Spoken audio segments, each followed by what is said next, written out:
ఎమ్మెల్సీపై అమానుషంగా దాడి చేయడం మేము తీవ్రంగా ఖండిస్తున్నాము. ఒక న్యాయవాదిగా, అదేవిధంగా అడ్వకేట్ జేఏసీ రాష్ట్ర అధ్యక్షులుగా మేము ఖండిస్తున్నాం, మా టీం ఖండిస్తున్నది. ఈరోజు ప్రధానంగా ఈ యాజమాన్యం ఏదైతే ఉందో ఖచ్చితంగా ఎంత ఫీజు కలెక్ట్ చేసుకుంటున్నారో వాళ్ళు బోర్డు పెట్టాలి, నోటీస్ బోర్డులో పెట్టాలి. ఈ బోర్డులో పెట్టకుండా వాళ్ళు ఇష్టం ఉన్నంత ఫీజులు కలెక్ట్ చేయడము అది ఇల్లీగల్ యాక్టివిటీసు. ఫోర్త్ ఎస్టేట్ అనే ఈ మీడియాను మనము అవమానకరంగా చేయడం అనేది చాలా తప్పు సంకేతము, రాజ్యాంగ విరుద్ధము. ఏదైనా కానీ యాజమాన్యము బాధ్యత వహించాల్సిన అవసరం ఉన్నది. వాళ్ళకు ఏదైతే అవమానకరంగా మాట్లాడిందో వాళ్ళకు they should be punished. They should be due course must be followed. The police has to be take criminal action against those persons who involved in it.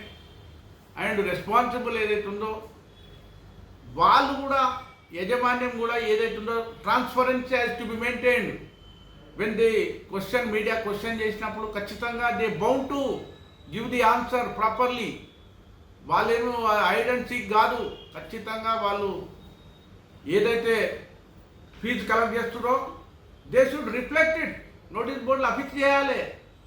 అంటే కోట్లాది రూపాయలతో సంపాదించుకోవడము, అంటే ఒక బడుగు బలైన వర్గాలకు అసలు రిప్రజెంటేషన్ లేకపోవడం, అందులో ఇవ్వకపోవడము, అదేవిధంగా వాళ్ళ ఇష్టానుసారంగా కలెక్ట్ చేసుకోవడం ఫీజు అనేది, అది విద్యాశాఖ ఖచ్చితంగా దీనిపై స్పందించాల్సిందిగా మేము విద్యాశాఖ వారిని కూడా మేము విజ్ఞప్తి చేస్తున్నాము. DVO has to be compulsory respond on this issue.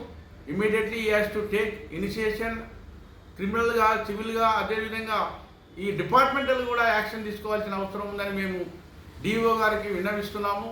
రాబోయే రోజులలో ఇలాంటి ఇన్స్టాన్సెస్ జరగకుండా ఖచ్చితంగా విద్యాశాఖ దీని మీద సరైన చర్య తీసుకోవాలని మేము విద్యాశాఖ మంత్రిగా ఉన్నటువంటి ముఖ్యమంత్రి గారిని మేము మీ ద్వారా విజ్ఞప్తి చేస్తున్నాం.